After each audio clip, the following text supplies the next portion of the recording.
Right, so there's no night like the UEFA Champions League, and this week the Champions League is on run. 4 games are up and running. Slava Prague will take on Arsenal. Napoli will take on Eintracht Frankfurt. Paris Saint-Germain will take on Bayern Munich. Liverpool will take on Real Madrid. Atletico Madrid will play against Royal Union Saint-Gilloise. And of course, Juventus will be taking on Sporting CP. Olympiacos will play against PSV Eindhoven. Tottenham Hotspur will also play against FC Copenhagen. Bordeaux Glimt will also welcome AS Monaco. Karabakh will take on Chelsea, the Blues. Don't forget that Paphos will also play against Villarreal. Manchester City will play against Dortmund. Inter Milan will take on Kairat Almaty. Club Brugge will play against FC Barcelona. Benfica will also take on Bayer 04 Leverkusen. And in France, Olympique Marseille will take on Atalanta.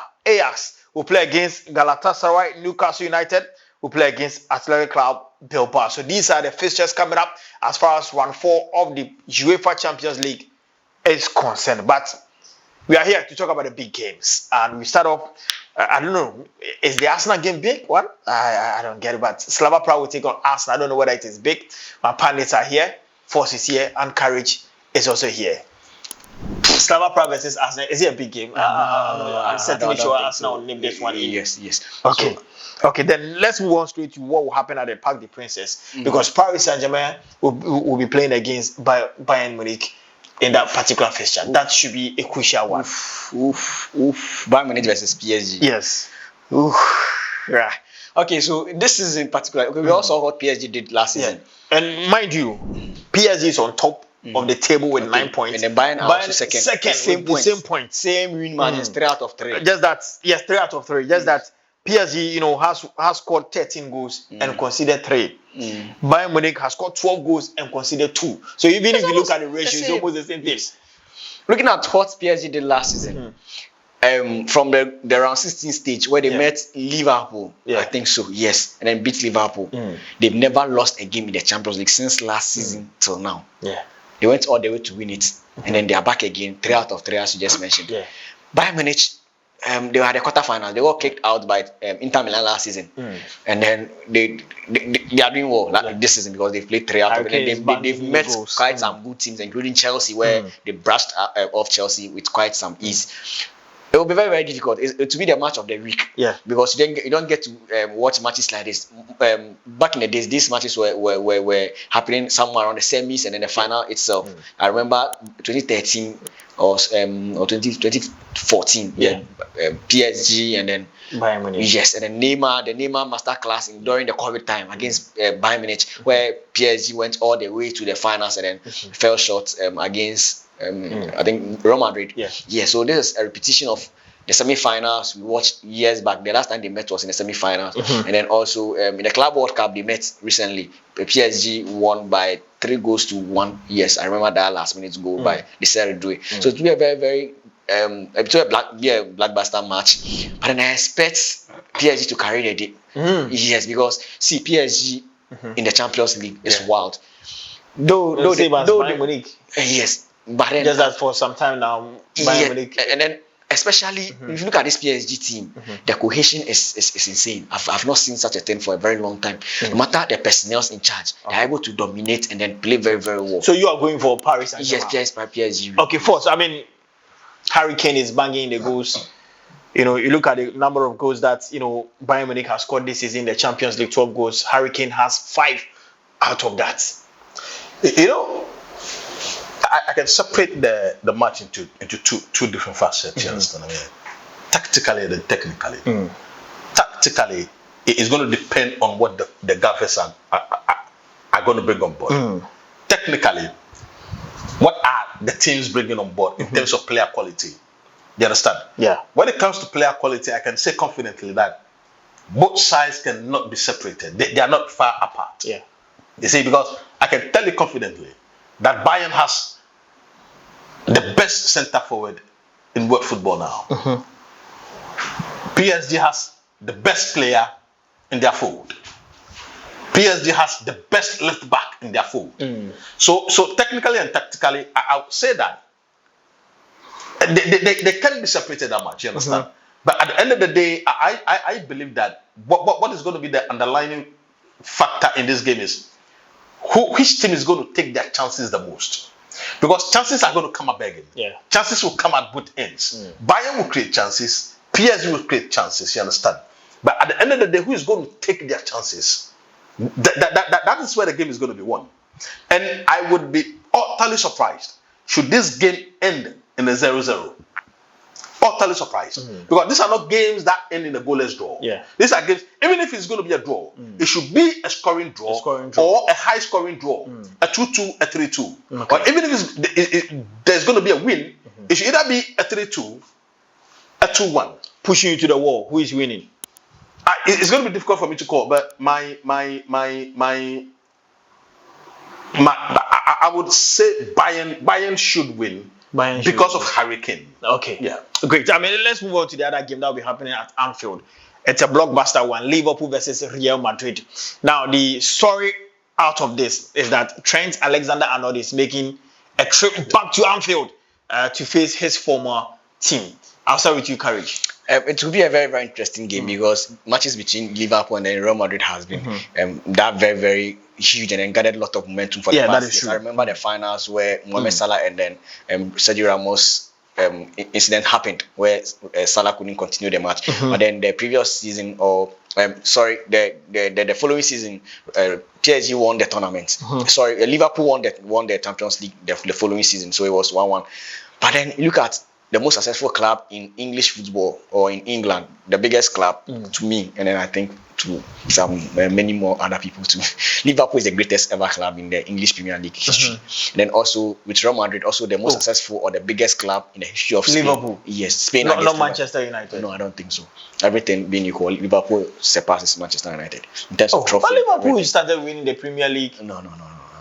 About history, 2 or 3 seasons ago. This is there for references, so I go with the history books. So you still think that Liverpool is the greatest English football club? They produced everything better than every other English Premier League team. Yes, they are the greatest. So it's a battle between the greatest. So Liverpool, but then what will bring the inferior a bit down or what will make things calm is the fact that they are not playing in the groups, they are not playing the knockout stage, but then it's a group phase where even if you lose, you get a chance to make amends in subsequent matches. So yes, Real Madrid versus Liverpool will be a very, very great one. Yes, but I'm looking forward to that. But then Trent Alexander-Arnold, I don't think he will be in a pole position to start that particular game because of his battles with recent injuries. So and even if he does, I don't think he'll get a very good reception because he didn't leave on a very good note. There were some issues concerning his decision to leave the club or to exit the club to cross border to Spain. Then also look at this current Real Madrid team and then you compare it to this current Liverpool team. They should be at par. But then look at the current record. They should be at par. Yes, because I don't think. Yes, because who are the frontliners for Real Madrid? Mbappe, Vinicius, and then on Ibrahim Diaz. They are equally good as Salah, Gakpo, and then Ishak. Okay. You look at the midfield.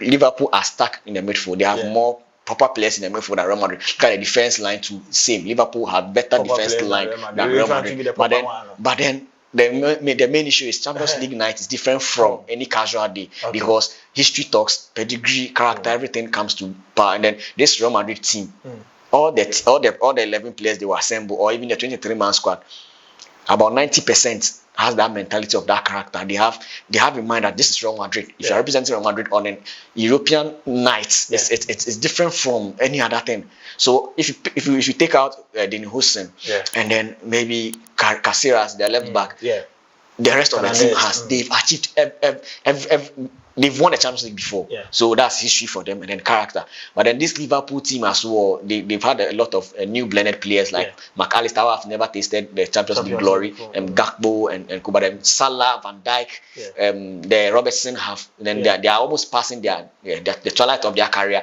So that's what to make it difficult. But then if you look at their performances in the Champions League as well, Liverpool are a bit low. Okay. Yes. Let me come to first. I mean, we've seen how Liverpool have been very slow this season, especially in the domestic league.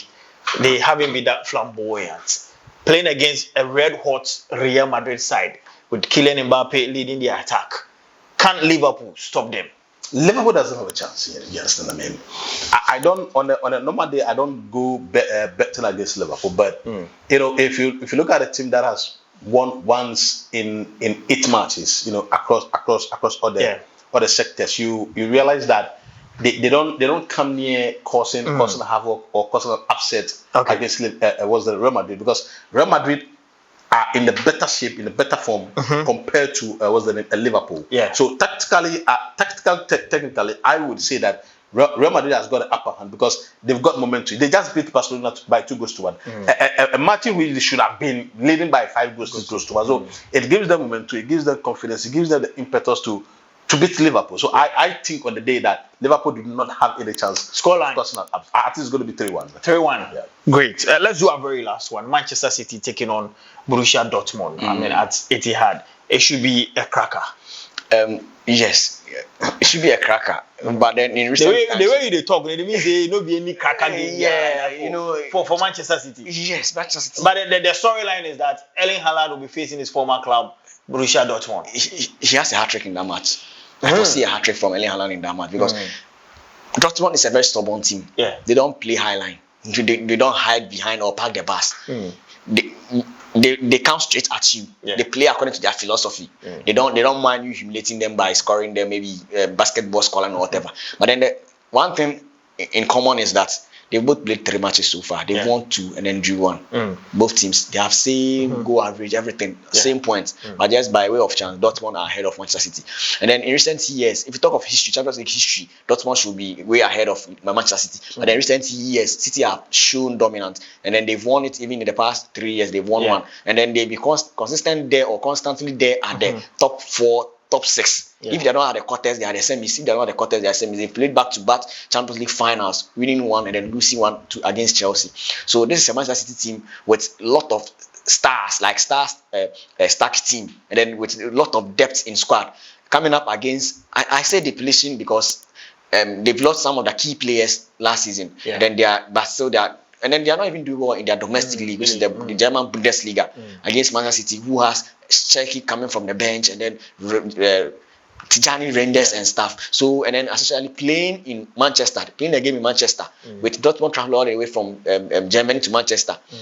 I feel sorry for them going to this match. Wow. Yes. So it's a straight win for Manchester City. Pep Guardiola and his charges. First, let me come to what will be that defining moment for both sides.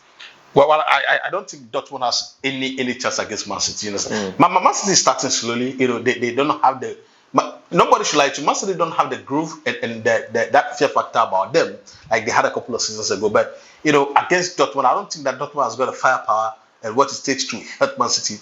Dortmund is going to get a goal. You understand? But Man City will outscore Dortmund. So I think it's going to be either a 3-1, 3-2 score because Dortmund will get a goal. But the most important thing is the fact that Man City has got so much firepower in Erling Haaland alone. So I think that on the day, and when it comes to the bench as well, I think that Pep has got so much experience on his counterpart in Dortmund. So I think that it's going to be a day that Man City should not worry about the scoreline. Which players are you watching out for? It's going to be Haaland again. And then Adeyemi, because this is Adeyemi has been very, very hot for Dortmund. He's been scoring a lot of their goals and then chipping with assists here and there. But I think on the day, Dortmund, what's the name? I think there's one player, Segu Gurasi. He's a phenomenal player. Yeah. He's personally one of my very favorite. He's been banging in goals from his former team to Dortmund, and it looks like, and then even in the national team, he plays for the Guinea national team. But then a lot of eyes are not on him. I find it very, very, very, very like. I don't understand why people are not talking of Sekou Guirassy because he's been a fantastic chap from last season, banging in goals. He was part of the Bundesliga top scorers chart, and then until Harry Kane came to take things personal into his own hands and then blocked every particular player. Guirassy should be in the conversation. You are mentioning big strikers or goal scorers for the past 3 seasons, so he will cause an upset. But then there's a certain Haaland who quick is prediction like from you. 4-1 in favor of Manchester City. Quick prediction. 4-2. 4-2 in favor of Manchester. 4-2 or 3-1. In favor of Manchester City. Okay, right. And so we're looking forward to the UEFA Champions League night. It promises to be very, very exciting. It's a Champions League night. And of course, Tuesdays, Wednesdays, these days, Thursdays are also part of it. Yes. The Thursdays, the TV rights and stuff. Okay. Okay, so you look forward to those games coming up as far as the UEFA Champions League match day 4 is concerned. It's a wrap here on Beyond the Whistle.